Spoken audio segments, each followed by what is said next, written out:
get down. This is a serious panel session, guys. Let's make sure we're fully attentive today. First of all, I want to shout out to Linda for a very extremely well-organized session. I haven't seen a session like this organized in Nigeria for a while. Okay, so it's exciting to be here today, especially in a room full of such heavy hitters. We're here to discuss how technology is shaping the future of business, specifically in Nigeria. So I've seen firsthand in 2017 how machine learning can seriously improve business processes, especially when it comes to cost cutting and improving efficiency. So let's take AI, for example. AI is able to analyze millions of data points, which is going to be a game changer for small and big businesses, being able to make smarter decisions faster than ever before. So I take up to 2 hours just to choose what program I'm going to watch on Netflix, so let's just see how interesting AI is going to be for us. Okay, so let's start by hearing from the audience. Who in the audience is using technology to improve their processes, either in their personal or their business life? Show of hands. Everybody here? Okay. All right, so let's start off with the questioning. So first and foremost, Mr. Ifeanyi. How are you, sir? So you've worked at the intersection of startups and large enterprises. What's the secret to getting legacy companies to truly adopt startup agility without losing structure or control? My name is Akosionu. I'm the managing director at Digital Nigeria. We're a connectivity solutions and digital technology solutions provider. We have a footprint across about 7 markets in Africa. I think that's a really tough question. A lot of businesses that are big or traditional have grown to be big, doing things a certain way. To introduce agility is something that is extremely difficult for traditional businesses. No shots fired at some traditional businesses even sitting on this panel. But I think one thing that usually works to be able to introduce agility, for me, is just the leadership, right? So if the agility is coming from the top, a lot of the resistances that you see introducing technology, whether it's digital or infrastructure technology, would naturally fall away. When you look at organizations that have been big, the introduction of technology usually is perceived sometimes wrongfully and sometimes rightfully as a threat, right? So threat to the usual way of doing things, threat to sometimes even jobs, right? I think that one thing that usually works most of the time is just leadership buy-in and having the right people to drive agility and making sure that some of the new initiatives that are introduced are not initiatives that are perceived as a threat. I think that's the first thing, so leadership, right? The other thing is just, communication, right? Being able to communicate to the organization in very plain language on how some of these initiatives are actually going to not just keep jobs, but also improve efficiency, because at the end of the day, people want to be able to go to their place of work and be able to truly enjoy the work that they do, right? A lot of times, technology actually brings a lot of relief to the way that people do work, but if they don't understand how that would not be adversely impactful to their business or to the work that they do on a day-to-day basis, that support will not be there and you will be missing. So I think for me, it will be leadership, it will be communication. Yeah. Okay, thank you very much. So 2 key points there, leadership and communication. I think that's great. So for my next question to my old guy at the top, Mr. Guillaume from SPIE. Given your role at SPIE, how do you see the future of renewable energy in West Africa, particularly in relation to the oil and gas sectors? So what key strategies should businesses adopt to successfully navigate this transition? It's a mouthful, I know. Thank you. Can you hear me well? Thank you for putting me at the top. And thank you for having me, Mark. So now it's an excellent question. I think the topic of renewable energy is a passionate one. I don't think we should oppose oil and gas and renewable. Both of them can work together, and there is room for improvement in the energy and the electricity sector in Nigeria, as you all know, because there's a slight improvement is always possible. No, really, I think first of all, we need to look at fact. Everybody believes that there's will be a great growth in renewable in Africa in the coming 5 years. From 4% of the energy produced, we're going to go to something around 12%. This is the equivalent of 700 million barrel of oil equivalent, which is huge. This is mostly going to come from hydro and solar. And I think today, especially in Nigeria, the fact that we have so much deficiency in electricity access is actually a huge opportunity. It's an opportunity for solar to develop, for smart grid to develop. The good thing with solar is that it's very low tech. You know, it's semiconductor. Everybody can buy a panel from China mostly, import them in Nigeria, and build structure to provide electricity to a house, to a village, to an industry. It's very reliable. The only bad side of solar is that it works only with the sun. So when there is no, I mean, you can't really control it. When there is no sun, there's no power, and the battery technology is still very expensive. But still, and that's why, by the way, you need it as a part of the mix with oil and gas. If we look at Africa, 70% of the electricity today is produced by oil and gas, mostly by oil, to be clear. I know that McKinsey made a study that in Nigeria there is 40 to 60 gigawatt produced by diesel generators at the scale of the country, which creates a huge CO2 emission.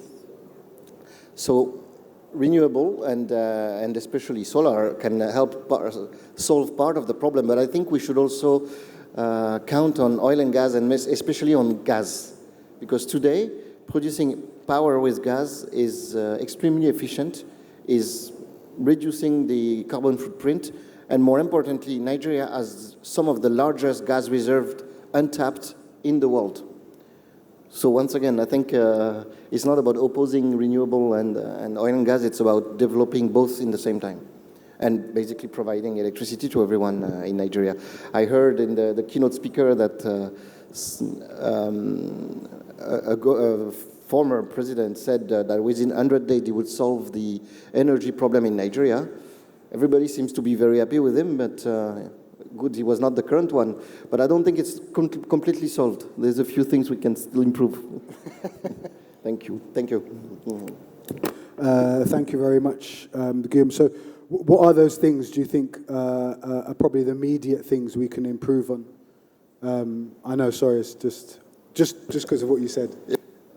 First of all, I think the problem we have in Nigeria is not energy production, to be clear. I know we don't produce enough for the country, but the truth is we produce and we have the capacity to produce much more than what we use. So it's, top two things is, the first one is deploying an efficient distribution system. So it's infrastructure, and basically, and that needs to be pushed by the government. But the second one is also the private sector can, I mean, this problem is a huge opportunity for everyone. You can, today, I know you're a very active entrepreneur and very successful one too, but everybody here in this room can create a solar company. As you know, I was part of a team who created one a few years ago, was an immense success and was sold to Shell 2 years ago. But there is still room for a lot of business in solar, especially. Wind is difficult, it's a lot of capex, but solar, everybody can do it here. And there is a lot of need. You can create small grid and use smart grid to optimize. It's, I would put it as a key priority for people who want to invest and start business in Nigeria, to be clear. Okay. Thank you very much for that. There were some really interesting insights.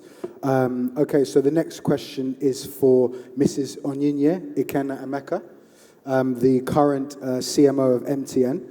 So as the CMO of MTN Nigeria, you've spearheaded key digital marketing strategies. What role do you believe telecoms will play in driving Nigeria's digital economy, and what challenges should businesses prepare for in this rapidly changing landscape? Okay, good afternoon, everyone, and thank you for having me. Thanks for the question. I would start out by saying that telecommunication companies, not just in Nigeria, but globally, they play a very strong role in building a digital economy, mostly as orchestrators, right? And I would look at it from three perspectives. The first is the infrastructural investments. Telecommunication companies have to make that infrastructural investments that would allow for any growth in the digital space. Recall that connectivity, which is our bread and butter, is actually the foundation for any digital journey. So the first role that telcos play and have continued to play, and have played it in Nigeria for over 20 years now, is that of actually investing in infrastructure. We have seen the telecommunication landscape evolve from the days of 2G to 3G, 4G, and most recently 5G, of which MTN was actually the first to launch this. All of that is towards providing that digital foundation that would allow for a digital economy to thrive. Also recently, we have started the rollout of our fiber infrastructure, which we believe, again, is a very strong technology that would drive for that digital inclusiveness that is required for the economy. The second area that we have played a role is in the area of inclusion. There are quite a number of things that the telcos have been able to put in place that has helped to bridge the digital divide, as you would say. For example, when we talk about fintech, the keynote speaker spoke a lot about how fintech is one of the new finds of this day, and yes, it is.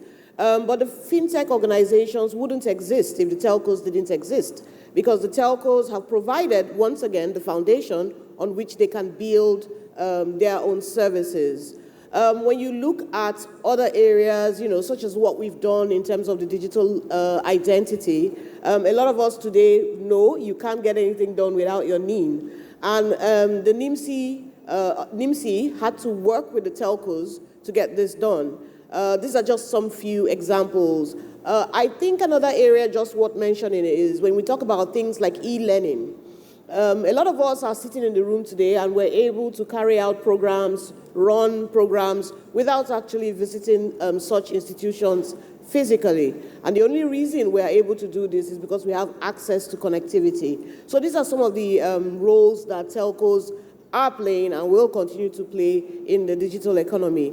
Now, in terms of the challenges that businesses need to look out for, I think I would let me just bring it closer home. The very first one is, you see, when you have access to so much data and so much, and you are playing on the global stage, one of the key things that you must look out for is cyber attacks. So you have to make sure that you safeguard your business from a cyber security perspective. That is very, very critical.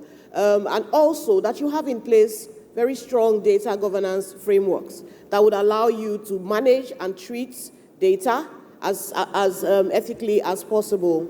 The other area that presents a challenge is affordability, right? From the supplier side, which is for the telcos, where, rolling out an telecom infrastructure is hugely capital intensive. So that presents a problem because telcos are consistently looking for funds and funding opportunities. And then from the demand side, the affordability of the devices, right? As we continue to, grow and accelerate in technology, the devices that drive those technology advances are not exactly affordable. So that is a critical problem that businesses would face and need to find ways to navigate through. I think I would like to stop there. I don't know if I still have more time. I doubt I do. So let me just stop there. But maybe before I stop, I need to speak about this because this is the most critical. And I think it's the talent. We talk about, when we speak in our parlance, we talk about the Japa syndrome, right? But we sometimes don't have the full understanding of what that is having on our businesses, because a lot of times you find out that there's a scarcity of the right skills to take you to where you need to get to and to allow your business to effectively optimize the value that you could derive from the digital economy. So these are some of the areas that businesses need to look out for and try to prepare themselves against. Yeah. Thanks. Thank you so much for that. And it's really interesting. 2 points. You talked about financial inclusion. I even think that there's so much MTN can do in terms of data points for AI, especially when people look at lending and like address verification. Because I heard something the other day where MTN can actually locate where you've been in the last 6 months. Because you know a lot of people put on their CVs their address of their hometown, but no one can actually locate where they actually live between Monday to Friday. So MTN can do a lot for that. So that's really interesting. Yeah, actually, but you see, the thing is, we try because we do have access to quite a bit of data, and I'm stressing the quite because it is that huge. But at the same time, we have to make sure that we are managing data as ethically as possible and within the regulations that are allowed. So some of these things are things that we're looking for ways to build out as ways to expand our business beyond basic connectivity. So yeah, there are options to explore that. Thank you so much for that. Thank you. Really insightful. Okay, so we are to Mr. Shea, who's the Head of Treasury and Trade Solutions at Rand Merchant Bank. So as the Head of Treasury and Trade Solutions, how has technology been integrated into Rand Merchant Bank's operations to streamline process and improve service delivery to clients, particularly in treasury management and trade finance? As a bank, at the core of what we do are the clients, right? And what distinguishes one bank from the other, because largely the products are almost the same across board, is how you cater to each client, right? How quickly you're able to respond. One of the key things we've done is our digital banking platform, which we launched a few years ago.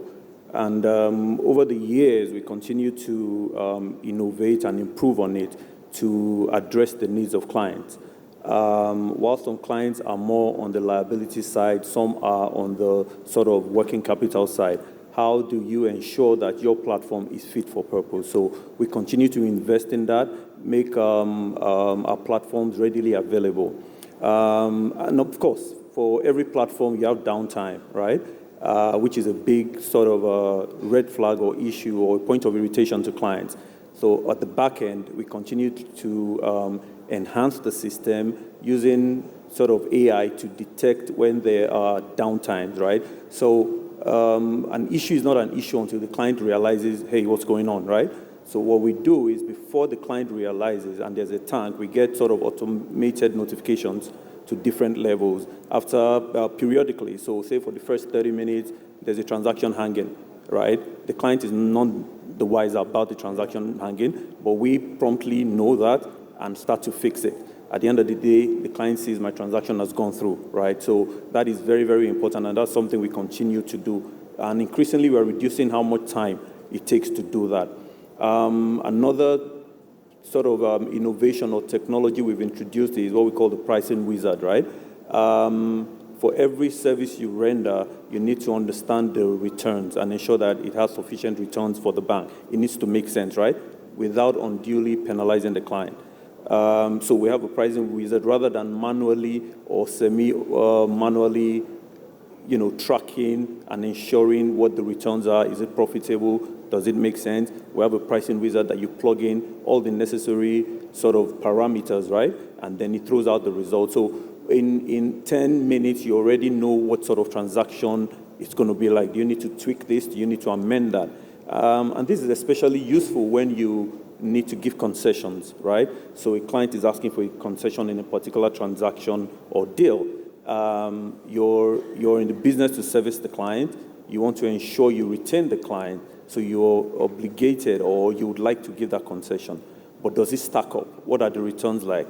The pricing wizard gives us levers to pull to ensure that we arrive at some pricing that is both favorable to the client and also ensures the deployment of capital makes sense to the bank.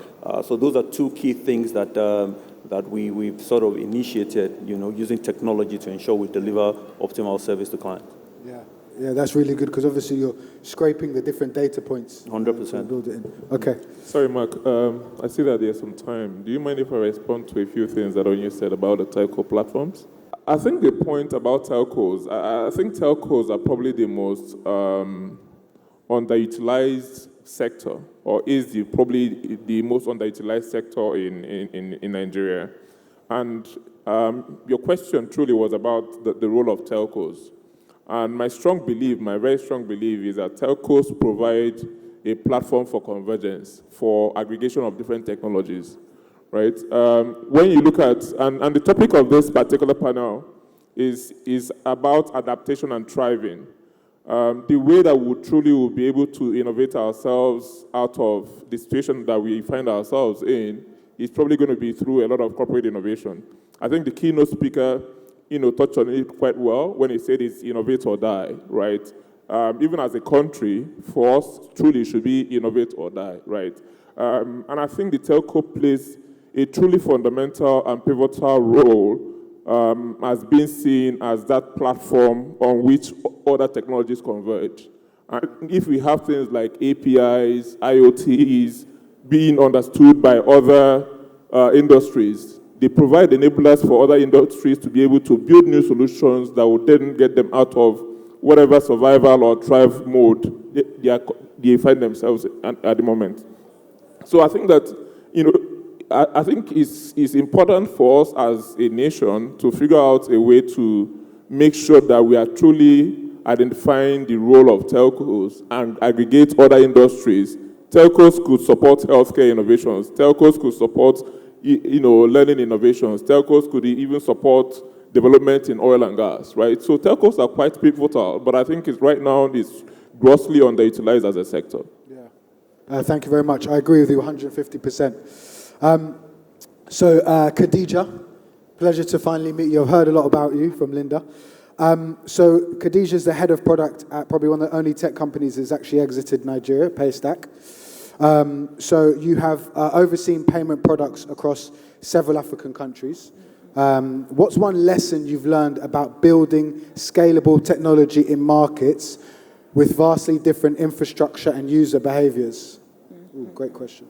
Yeah, thanks. Hello, everyone. I think it's an interesting question. So Paystack, for example, is in 7 countries on the continent, right? And I think Africa is one of those uniquely fragmented spaces where you can walk 20 kilometers and all of a sudden you're dealing with a new language, a new currency, a new set of regulations. So you need to dissociate yourself from the concept of copying and pasting what you have in one market because it rarely ever works. I just don't want to say never, in case there's a market it would work in that I haven't encountered. So I think the first thing is just focusing on the fundamentals. What do people need your services for? Imagine opening your food delivery app today and they're like, oh, hey, guess what? You can now buy airtime. Okay, but can I order food? And then the food part is broken. So fundamentally, you want to index on reliability, which is what people want. If a business wants to receive payments from its customer, that's a given. That has to work. If a business wants to send money to somebody else or pay salaries, that has to work. And then everything else becomes a value add or a bonus point. And for an environment like ours, where technology advancements often outpace infrastructure developments, you really have to see tech as that leveler, that thing you can leverage to get better access, to reduce barrier to entries, to help you scale, to help you work faster. One of the things we've learned very quickly is there are always entrenched market players in most places. So what is your unique edge? What are you doing differently? How can you get started faster? How can you get your first 100 or first 1,000 customers faster? And so we're constantly asking ourselves the best way to do that. If we can guarantee reliability, we can guarantee speed, then we start to index on trust. There are so many little things that people take for granted. If somebody doesn't know you, you need to give them a reason to do business with you. There are all these tiny things that are probably not very visible that we embed in every part of the customer journey to let you feel like this is real, we're here for you, we're trustworthy, these are our licenses, these are our certifications. And most importantly, when something goes wrong, as they always do, we are here to support you and fix it. Your money is not going to get missing. Nobody's going to run away with your billions, you know? So again, just remembering to index on what matters most, reliability, speed, and then go further to like figure out what's important to people on the trust side and making sure that you can put some investments there as well. Yeah. Thank you very much. I really enjoyed that answer. Trust is such a big thing in a market like Africa. Okay, we're back to Ifeanyi again. So in a market like Nigeria, with the infrastructure gaps that we have, what are the key components of a resilient tech stack that allows businesses to remain functional and competitive? Well, I don't know if you consider power as a key component, but how do you stay resilient if you don't have some of your IT infrastructure powered up, right? I mean, that's on a lighter note, but truly, I think businesses of today, I don't think that they truly can afford to continue to operate an on-prem business, right? And what I mean by that is on-prem is very expensive, right? Even for big businesses that have probably alternative sources of income to be able to absorb some of the shocks that we see in a very truly VUCA environment like Nigeria, right, where things are very volatile and very uncertain. To continue to operate everything on-prem, whether it's your people or is your technology or is your processes, is extremely expensive. You know, to be able to stay resilient, I think the one thing that businesses need to start to consider is how do you limit and create a lean structure for yourself as a business. And that lean structure, as I've mentioned, whether it's in people, how do you put systems in place that supports remote work, right? That's the starting point. Remote work is not just cost effective, because then you don't have to turn on all the lights and all the cooling in your businesses or your buildings. The other thing is even your systems, rather than have situations or instances where you're running a lot of your applications in your environment, and these applications are some things that probably require 24/7 uptime. You know, why not consider instances where you can migrate some of these things to the cloud? And in today's world, where we have quite a few even local cloud providers that also support transactions in local currency. We don't really have the challenge, from maybe months or years ago, where we are talking about the very high cost of putting our applications on the cloud, right? So I think, when you look at something like that, being able to understand your technology stack and have a lot of your applications and a lot of your processes running on a cloud environment, I think is going to be very crucial for survival. It has been crucial for our own survival, and we see it as being very fundamental for some of the customers that we service. Clearly, there are policy considerations that are driving cloud adoption for regulated environments, right? Whether you're talking about the banks, financial services, where there are instances where they have to, maybe it's being regulated from their regulator to say move some of your applications into a cloud environment, because that way customer information, customer details are protected from the things that you're able to handle. And the truth is, for a lot of businesses, technology, you're not an IT company. If you're a bank, you're not an IT company, right? But a lot of times they've had to build in some of these capabilities because the alternatives were not there. Today, we have significant investments in data centers. We have significant investments in technologies that are available to enable businesses go off-prem and be able to work from anywhere in the world, right? So I think that the biggest underpinning factor that would drive a lot of resilience for me will be cloud adoption. Okay. Rapid and massive cloud adoption. Thank you very much. Thank you so much. So back to Guillaume. How is technology playing a role in improving operational efficiency, specifically within the energy sector in Nigeria? And what innovations are you most excited about? And what we're excited about? And it's a very good question. I think there's a lot of things we can do. Technology has been helping us a lot since the beginning. As I said before, we have a lot of challenges here, and we have been able to solve all problems with new solutions thanks to technology. If we look at energy specifically, first of all, there is a use of energy. You can work a lot on smart grid, for example, on improvement system, energy management system. But I think what technology is changing today, there is a big shift with the arrival of AI. And it's actually very exciting. And there's a lot of opportunities coming from this because we always had a lot of data coming, but with more and more IoT, more and more instrumentation collecting data on site, on production site, and on the user side, we can now, thanks to AI, use this data much more efficiently. It helps us, for example, in decision making. As you know, it helps us in recruiting and treating the data, all the CV we're receiving and the people applying. It also helps us in having a better efficiency in our work. But if I take very, very concrete example, in my company, we are one of the largest, we're the largest oil and gas contractor in the country and in Africa. In Nigeria, we operate and maintain 25% of the oil production of the country, so it's pretty massive. And we operate and maintain some very, very big offshore platform. Thanks to data collection and the current innovation, technological innovation, we've been able to put in place, for example, predictive maintenance, telling us way in advance what is going to fail, or use the equipment much more compared to the regular maintenance because of the data we receive, because of the AI analyzing the use. It's also helping the client and the producer to better use the equipment.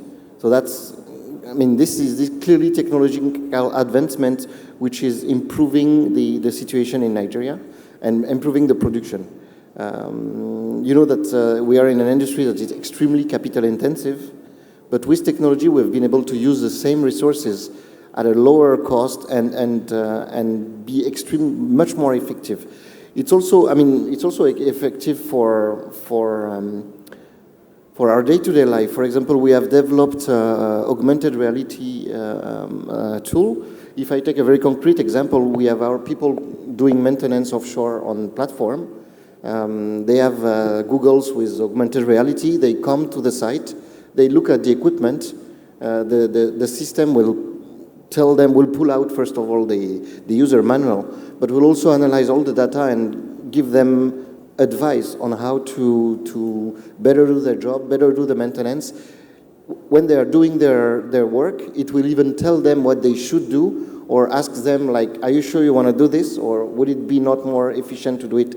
So, and clearly we're seeing increase in efficiency of 30-40%. It's extremely important. So, and all this is coming from the data collection and, again, the AI capacity and the calculation capacity to supporting us. And I'll conclude by saying that it has also, there's a bad side or like an opposite side to this, is that all this AI and data collection and data analysis that we have is also consuming more and more energy. So it also means that we need a more reliable source of energy and more production, if possible, without carbon emission. We have to think about that. Thank you so much, Guillaume. Back to Mrs. Onyinye. So with 25 years of experience in telecoms, how has technology, particularly data analytics and AI, influenced marketing strategies at MTN? And how can other businesses use use similar techniques to enhance their customer experience? Okay, thanks again for the question. So data analytics has evolved, again, with the advancement of technology.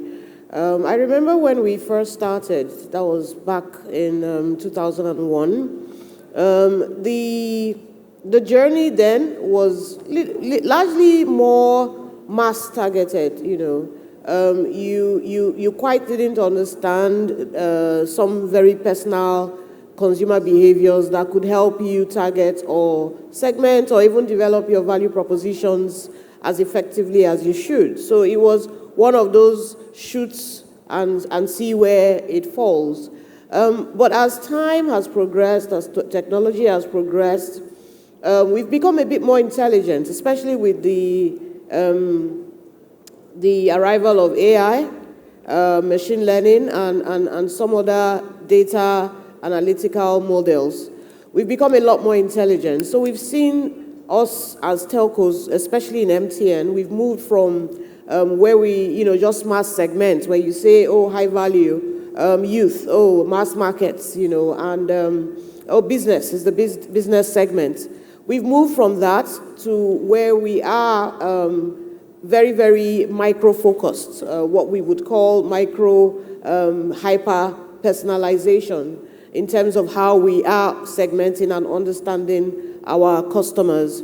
Data analytics has also helped us in terms of our ability to offer real-time solutions to immediate problems, because you're now there's more intelligence in the systems, and it's easier to pick out when we have challenges and quickly start to deal with them. You're very quick to understand what exactly the root cause of issues are and deal with them appropriately. There's also the predictive intelligence part of it, where you're very clear now. You can tell, even before something happens, what is going to happen, just based on previous trends, understanding of those trends, and the ability to derive insights from those trends. Also, it has helped us significantly with the customer journeys. Like I said, when we started, it was a case of throw and see where it falls. But we're a lot more intentional now. Why? Because we have access to the right levels of data, and we're able to effectively analyze this data to understand exactly what the consumer wants, how they want to be served, where they want to be served, when they want to be served, and how to dimension our capabilities to actually fit their needs. So these are some of the areas that data analytics has been most helpful to us in as a telco. And I think also I need to add the element of advertising. Because when we started, if you recall, you would walk around, there would be so many yellow billboards, a lot of TVCs and all of that. But we've also learnt, right, that one of the most effective ways to actually reach the customer is through their mobile. So we actually do take advantage of our mobiles through the digital platforms to drive that form of communication and advertising. Again, we were able to understand this and also understand exactly how to feed the right types of adverts to the right types of consumers, because we were riding on data analytics.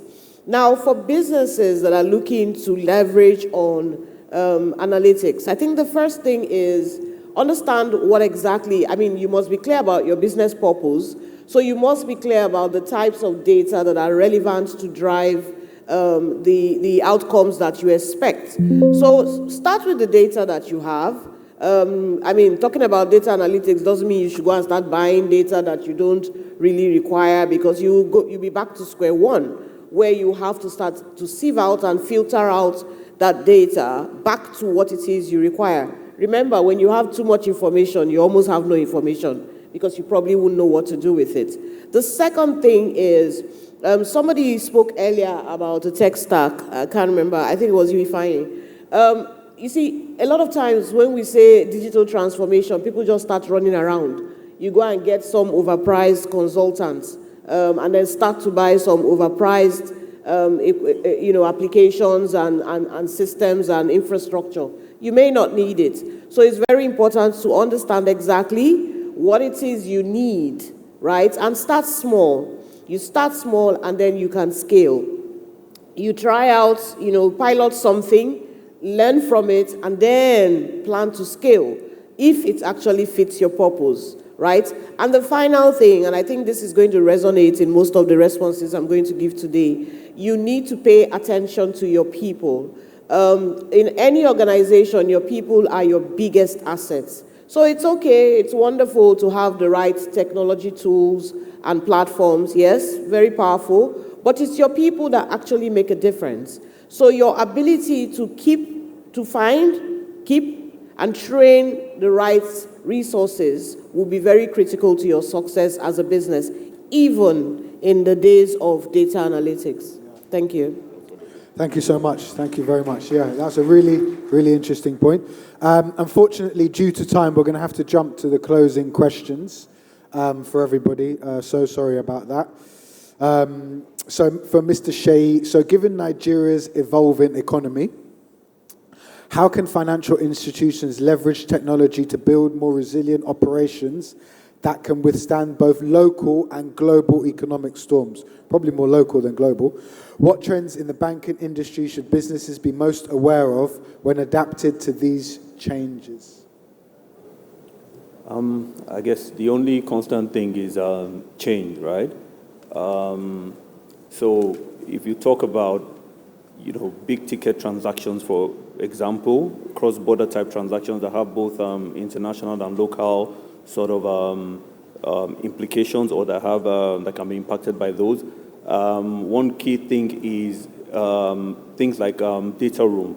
So many years ago, if you had a large syndicated transaction, multi sort of lateral transactions, you had, to fax a gazillion sort of documents, right? And it would take time. These days, what banks and financial institutions leverage is what you call virtual data rooms, right? And this serves a couple of advantages or purposes. One key thing is you don't need the bulky set of documents. The second is you can make reference to even prior sort of documentation as references, right? And more importantly, you need to get these documents signed. So back in the day, you would have a set of documents sent across and then a sign-off page. Well, these days, what you have is using DocuSign, right? And on the data room, each counterparty from wherever in the world can sit down and sign off the document. So this helps with efficiency, improve TAT, and more importantly, you can easily scan the documents for errors, for mishaps, and all. I think the other thing I would mention is for such types of transactions, right? You need to run models, right? In the past, credit models are small size tickets, semi-manual as well. Somebody sits somewhere on Excel to do that. But with AI, you can run multi-level type models for 20, 30, 40 years, right? Without necessarily having somebody sit on Excel, right? So AI and data analytics can help with that, and they are starting to help with that. So in no time, you get that done, and the error rate is marginal, right? Yeah, so those are two key things that I think financial institutions are doing and need to do more in the fast evolving sort of economy. Thank you so much, Shay. Thank you. That was really insightful. Back to Khadija. Sorry, it's going to go to the closing question. So as fintech continues to evolve in Africa, what skills do you believe product teams need to develop today to stay relevant and drive meaningful innovation over the next 5 years? I think this is really crucial. Sure. I'm going to borrow one of Tonye Cole's answers where he said, nobody knows tomorrow. So this is my best guess. I do think that the world is evolving very quickly. I don't know about you guys, but it's so hard to keep up. You wake up and there's new tech. At some point, I was telling my team that I was literally giving up on staying up to speed with every new thing that is happening. One of the superpowers you need in the world today is learning how to learn. I have no idea what the world will look like 10 years from now. We don't even know if these will be avatars on its stage giving these responses on a panel, right? But based on what we see today, the typical product manager's journey is investing a lot of time and effort into understanding customers' problems and then reducing the uncertainty involved in the recommended solution. Meaning, let's say we want to build a new factory, right? I have to understand what does building a factory in Nigeria entail? How will it work? What is the location? Who do I need to partner with? What raw materials do I need, etc., etc.? And then who are we going to be manufacturing products for? What do they want? What is their price point? What's their willingness to pay level? And then when I have all of that, I will bring together the actual builders to say, hey, this is how I think we should build this factory. It should look like this. This is who we're going to sell to, and. Now, I think the world of today and the tools that are at our disposal have pretty much removed, how do I frame it now? We have crushed the barrier involved in getting things to the next stage. So I don't necessarily need to do all that work and then hand it over to somebody else. I can prototype it myself. I can vibe code it myself. Like, how many people in this room have ChatGPT as their best friend? If you are not using it, you need to start. Like, there's just so much you don't even know is at your disposal now. And so I think things like working with design teams to figure out prototypes can very quickly become something the product manager does. I think building out the first version of almost anything is something that a product manager should do. You design your interfaces, you build your mock-ups, you build your app. You can build a website now as you're sitting down here. You don't need to, well, sorry to the developers that are still charging millions to help people build their websites. Yeah, I used an app builder that actually did something better than the designer did. Exactly. There you go. So, I mean, you can do so much more, and I think that's where product managers need to index on, just figuring out the right way to engage with the tools that we have today so that you can increase your capacity to deliver value. Again, knowing that we're in very uncertain times. Honestly, what a time to be alive. We're in very uncertain times. We don't know what the future will look like. We don't know what our kids will be doing when it's their time to work. But you know that you can build your skills today and empower yourself to engage with the tools that can leapfrog you to the next level. And that's what I would recommend any product manager in the technology space to do today. Thank you. Thank you very much, Khadija. That was really good. Innovation, thinking outside the box, that's crucial. So for the last three closing questions, guys, we need to keep it a bit short. Let's get within a minute. So for Ifeanyi, as automation and AI reshapes industries, what's your take on how Nigerian businesses can adopt these technologies while also preparing their workforce for the future rather than displacing it? Automation and AI, I think a lot of them have already spoken to it. I think just start with some of the simple things, right? AI for generative AI, for instance, how you bring that into your business on a regular basis, and also bring in the skills into your organization to be able to use some of these tools.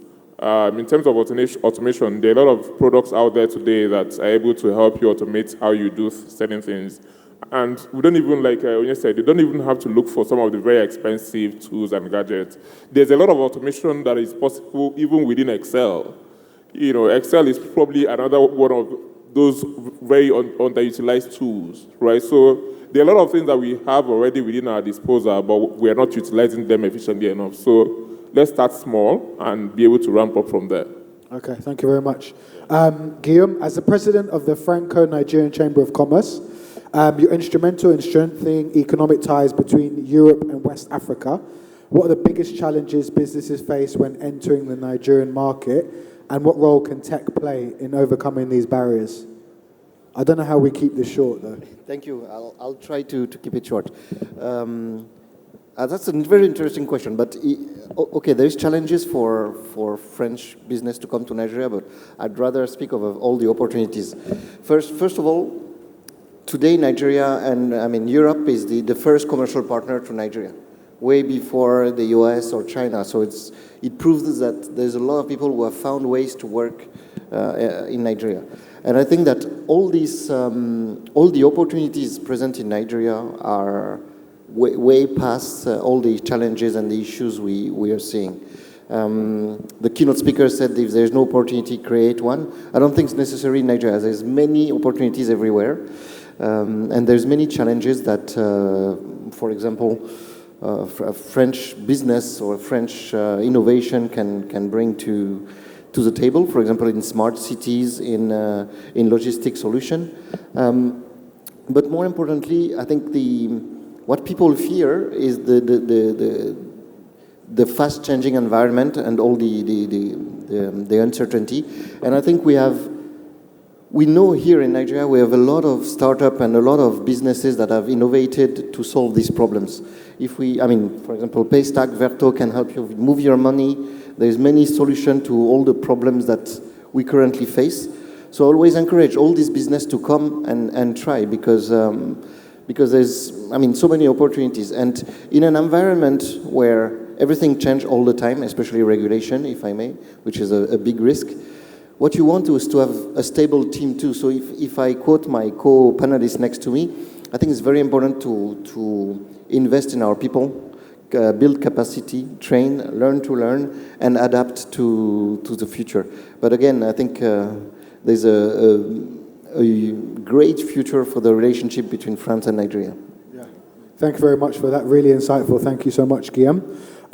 So lastly, for Mrs. Onyinye, with the rapid advancements in technology and MTN's role in broadband expansion, where do you see the future of telco in Nigeria in the next 5 to 10 years? And a second basin of that, like what emerging trends should businesses be prepared for to stay competitive? Okay, I'm going to answer by first of all putting out a disclaimer. Like Khadija said, everything changes the next second. So 5 to 10 years is a very long time. But one thing that I believe will continue to move or evolve is the telcos will continue to be orchestrators for platforms, right? And we're going to start to see an explosion in that regard. We've started seeing some. There's a bit going on, a lot in e-commerce, a bit in e-agriculture, agri-tech, e-health, and we're going to keep seeing more of such platform growth. That is expected, and because of this, there will also continue to be intentional investments from telcos, especially from MTN. We're very committed to investing in the Nigerian economy, and so for us, making sure that we continue to invest from an infrastructural perspective is absolutely critical. So that will continue. That will definitely continue. What we also see is a growth in the digital literacy space. Why? Because of the foundation of e-learning that is out there. So people are going to continue to self-sponsor and self-grow and grow those capabilities that they require to be productive in the digital economy. Now, what do I expect businesses to do? The first thing, the most important thing is to be resilient, right? Prepare yourself for change. Prepare yourself to be nimble and responsive to the environment. Learn to stay largely within the things you can control. A lot of businesses, especially the small businesses in Nigeria, do not survive beyond the 5-year mark. And this is because a lot of times they just get caught up in the macro issues. But there are some areas within their control that if they pay attention to, with all that we have going on with technology, they should be able to make some progress. So those are some of the things, just to keep it very short, that I think businesses should pay attention to. So essentially, you know how we say to ourselves, to thyself be true? Even as a business, just try to be true to yourself, understand exactly where your strength lies, and always try to move from your place of strength. Thank you. Thank you so much. Thank you, panel. That was brilliant. Thank you so much. Thank you. A round of applause, please, for the panel. That was awesome. Mr. Ifeanyi Akosionu, Mr. Guillaume Niarfeix, Mrs. Onyinye Ikenna-Emeka, Mr. Oluwaseyi Ononuga, Khadija Abu, and our moderator, Mr. Mark Igbinedion. Please, a round of applause once again for them. So we're going to go very quickly into the audience Q&A. I'm taking only 2 questions, one on this side, one on that side. And you will go straight to your question. But Khadija, you said something very interesting, that in the future it might be not what were Avatars. It might be our avatars. Avatars. Can you imagine his avatar that is trying to MC a Nigerian event? You tell people, sit down, nobody will even answer you. So there are probably some jobs that will still be secure. Thank you. All right, so any questions? Any questions from the audience? I know we have one. Yes. From she gave me her Nigerian name, Olumuyiwa. Yes, I got it. Okay, please stand up and ask your question. Thanks. Hello, my name is Pascal. I am a supply chain specialist. I work for ECU Worldwide. But my question is for Lady Onyinye. Hello, Ma. Hi. I have two questions that could be linked into each other, and I hope that I could find an answer. I've actually wrote them down. How is MTN Nigeria using AI to improve customer service? And the second question is, can AI-powered chatbots help resolve network issues faster? Thank you. Perfect. Please, a round of applause for how straight the questions were. Thanks. Oh, yeah, go ahead. And maybe another round of applause for how very direct the questions were. Yes. But thank you very much. Very good questions. So how is MTN using AI? You would remember when I was speaking, I talked about making sure that you stay within use cases that are relevant to your business, right? So one of the things that we're doing at the moment is in terms of hyper-personalization, the ability to understand our customers and their behaviors and trend that into understanding how to develop the right value propositions and making sure that we start to see our customers from a segment of one as against, large segments of people. So that is one of the ways that we are currently utilizing AI. Another way we are utilizing AI at the moment is also for our lead generation, trying to understand exactly what would make a customer want to buy or utilize our service, existing and new. That is the second way that we are also utilizing that. The third is in terms of how we target for advertising, making sure that from a digital marketing perspective, we're able to effectively understand how and where best to meet certain types of customers. So these are three critical ways that we are utilizing AI. The outcome of that, of course, is going to be driven by a recommendation engine that helps us to do what we do better and have the best or optimal outcomes. Are we looking to use chatbots for network quality management? Right, that's the question. All right, so currently we do have a chatbot, Ziggy, and I'm hoping that you do actually utilize Ziggy. So yes, we are in the process of evolving our Ziggy to the next level, which would include the ability to also speak to challenges that are being faced and being able to provide proactive responses to network experience issues. Thank you very much. So just to buttress on the question she asked, so for those of us working in the workforce and employee training sectors, are there any custom-made solutions, like AI-made solutions, that we can outsource from MTN to our partner institutions? Because we're working in tertiary institutions, we work with tertiary institutions. Are there any custom-made solutions from MTN that we can actually leverage on instead of building our own solutions that cost us more money in-house? Okay, I had my fingers crossed that the second question wasn't going to come to me, but hey. Okay, yes, there are, and that is why I do have my business team somewhere in the room here.